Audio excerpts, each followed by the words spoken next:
Sure. There you go. Which one has the vodka in it? In your mind, in your stomach, where was that feeling? In my chest area. After I did it, I got that laughter. It was like a cackling from the pit of hell, if that makes sense. Hey you, and welcome. My name is Mike, and in this old video right here, we're gonna look at a serial killer, though not in the way you might expect. Elizabeth Wettlaufer was a Canadian woman, again, who murdered at least 8 people that we know of between 2007 and 2016, and was only finally caught when she confessed to police. And she had confessed this before multiple times, but either no one took her seriously, or at least not seriously enough to put a stop to what she was doing. Elizabeth was an angel of death type serial killer, in that she worked in nursing homes and murdered the old people there. So we're gonna get knee deep into this story, and you know, whatever your views on like euthanasia are, she was not doing that. She wasn't murdering people who wanted to die. She wasn't doing them a favor, like old people riddled with cancer, coffin dodgers, that kind of thing. She was murdering because she said she heard a voice telling her to kill. A voice, she said, came from the pits of hell. This is the case of Elizabeth Wettlaufer, one of Canada's worst serial killers.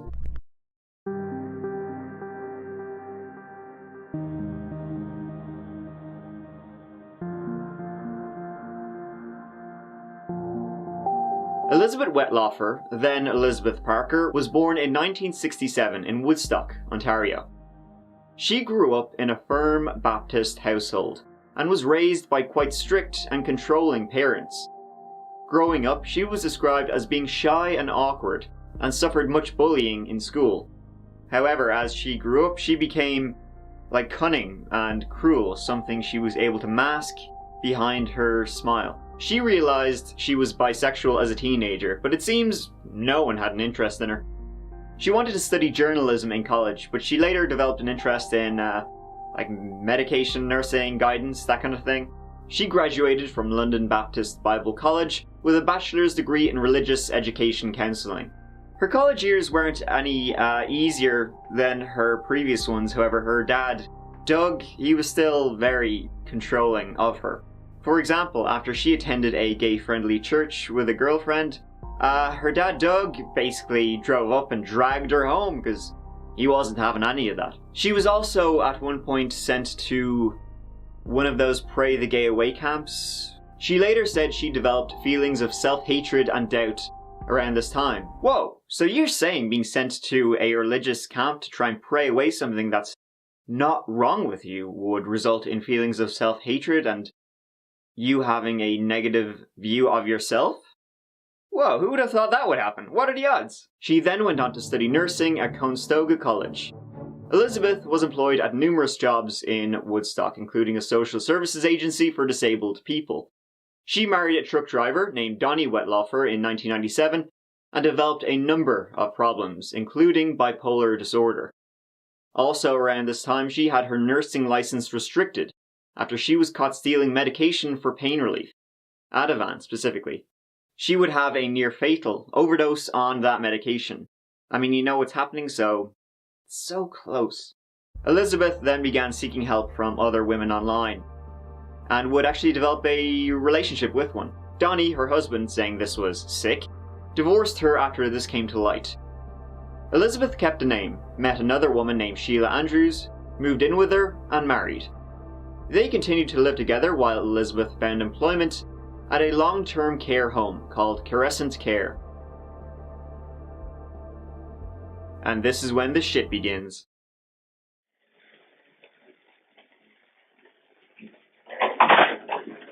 Sorry about that. That's okay. There's too many people moving and shaking around here, and you can't really keep track of who's doing what. We did a lot of different things, a lot of one-on-ones with people, like in their own homes. 12-hour shifts, 8-hour shifts, sitting with them. Okay. A lot of stuff I did was sitting with palliative patients. Right. Okay. That would be tough. It was okay. Yeah. Because I knew they were going to die. Yeah. And it was just an opportunity to give the family a rest. Yeah, absolutely. So. Sheila would say Elizabeth had temper tantrums, tended to act somewhat childish, and showed no interest in helping Sheila's sick mother, who lived with them. I do that shit all day, I don't need to come home to it. In 2007, while working at Crescent Care, she began her murderous work. She bungled her first 2 attempts by attempting to inject 2 old ladies with an overdose of insulin. They both survived this attack, but they later died, but Elizabeth was never charged with these deaths. Elizabeth's first fatal victim was James Silcox, an 84-year-old World War II veteran and father of 6 children. She killed him on August 11th, 2007. Elizabeth actually told Sheila at the time what she had done, to which Sheila replied, something along the lines of, well, you need to stop doing that, because if you keep doing it, you'll get caught. I'm glad Sheila really saw the problem here. Sheila would eventually leave Elizabeth, something which presumably made her quite bitter and would really drive her to commit a lot more killings. And I was so angry. And it was like a voice said inside me, I'll use you, don't worry about it. And the different times that I have caused people's deaths or caused them discomfort through the insulin, I believe it was the influence of that voice or whatever it was. It wasn't a voice in my head, it was a voice in here. And when I would do it, afterwards I would hear like a laughter in my chest. So, started working for St. Elizabeth, and I was doing well, but it was a lot of pressure. And the way that, that I've helped people to die has been through insulin.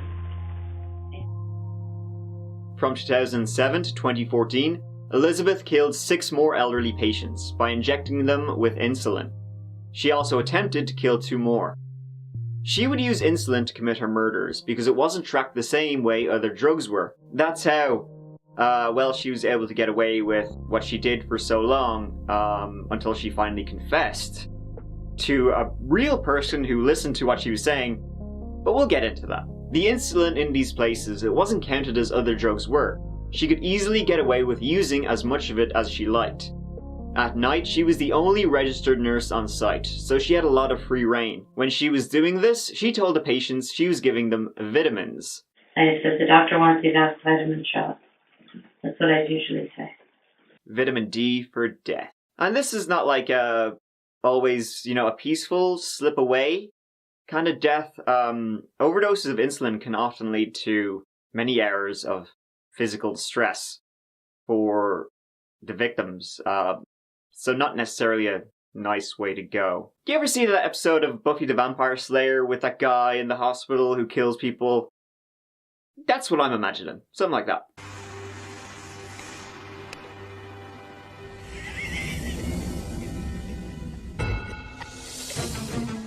Yeah, just kind of, okay, you're the next one to go. Again, there was always that red surging that I identified with God telling me, this is what, this is how you work for me. Did you ever try and fight that feeling? Later on, as you'll see.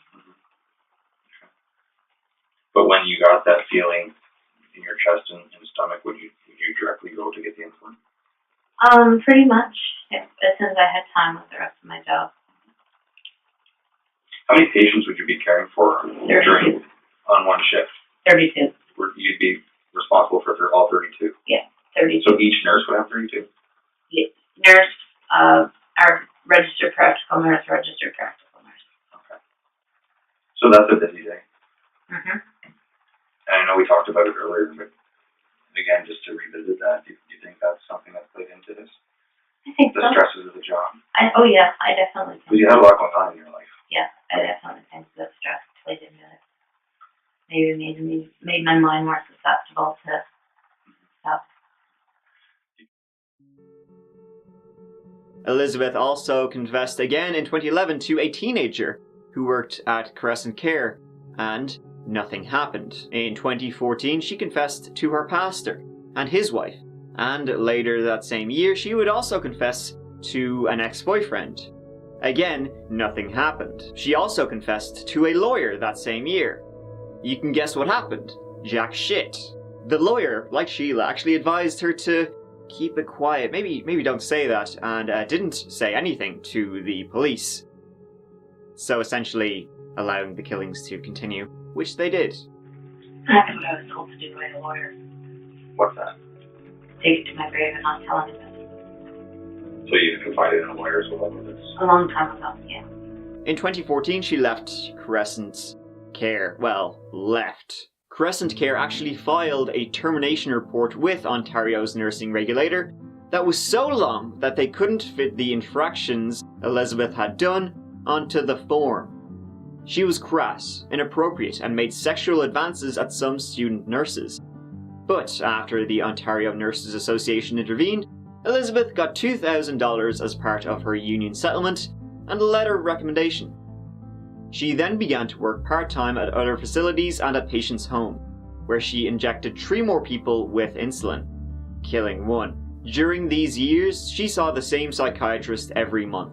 He prescribed her 2 major drugs, one for obsessive-compulsive disorder and depression, and the other was an antipsychotic. Obviously, that wasn't helping her, and on September 16, 2016, Elizabeth entered herself into an inpatient drug rehabilitation program at the Centre for Addiction and Mental Health. And then I decided, whatever Friday that was, that, I did a lot of looking into how I could get help, because I realized I needed help with whatever this was. Right. Because part of me had started to believe that it was the devil, and part of me thought it might be God as a purpose through my life. And I know the doctor asked me those questions, but I didn't answer them because I was so ashamed. But I just, I didn't want this to keep going on, so I quit both jobs.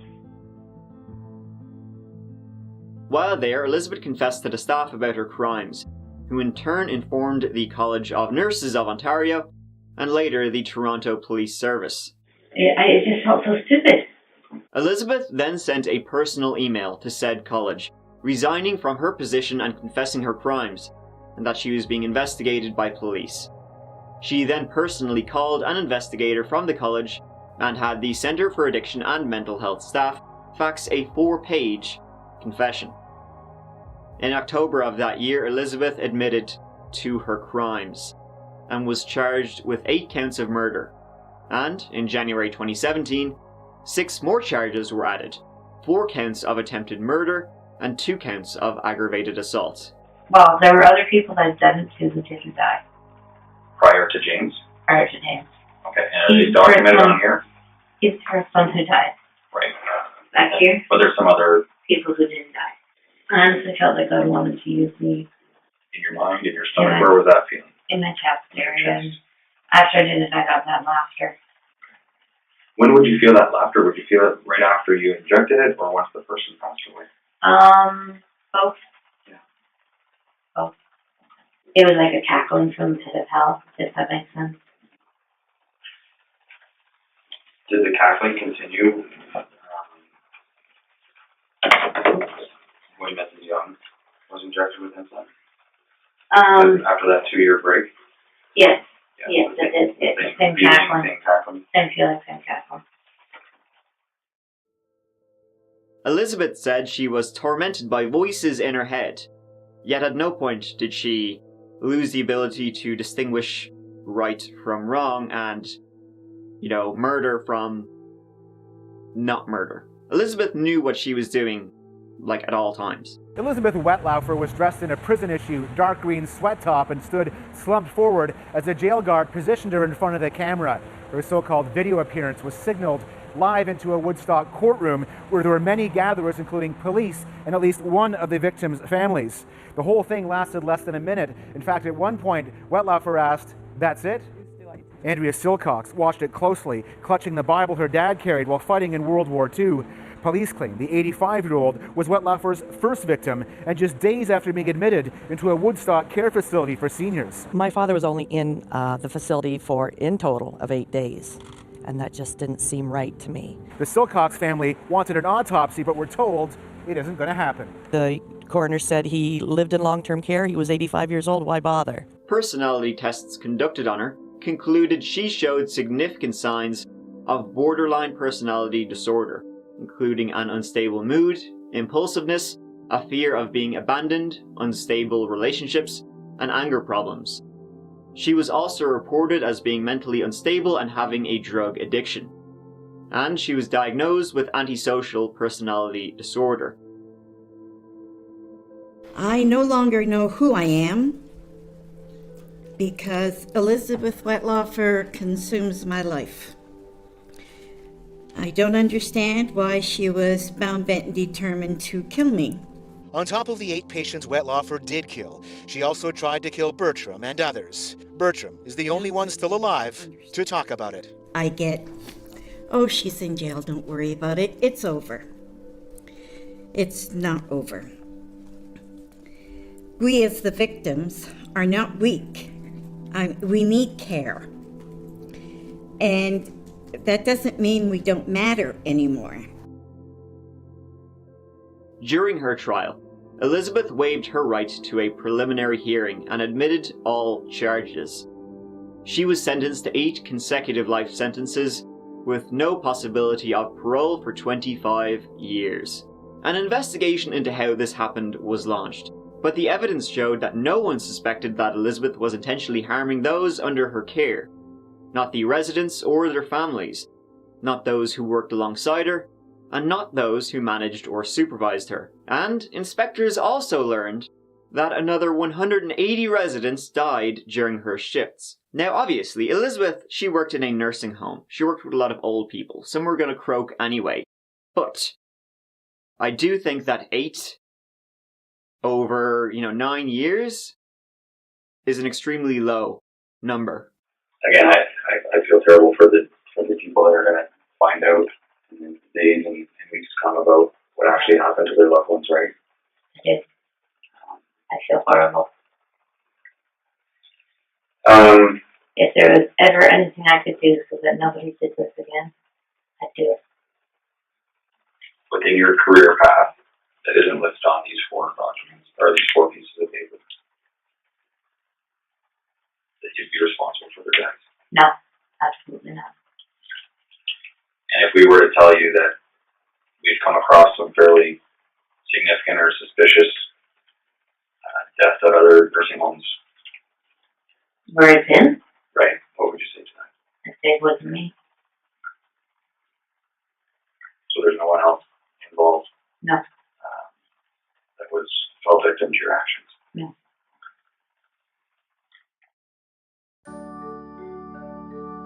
I do think, and the detectives probably think too, that she killed a lot more people than the 8 she admitted to and all the other attempted murders she had committed.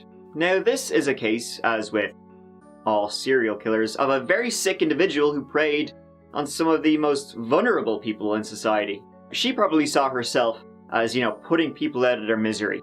She wasn't. She was killing people to take out the anger of the shit she was going through in her own life, not to mention, the fact that she was the crazy person who heard, like, the devil speaking in her ear. She was doing it for gratification. And the scariest thing is that if she hadn't confessed, she may never have been caught and could have continued killing. Now, inspectors, investigators say, changes have been put in place in these systems so this kind of shit doesn't happen again.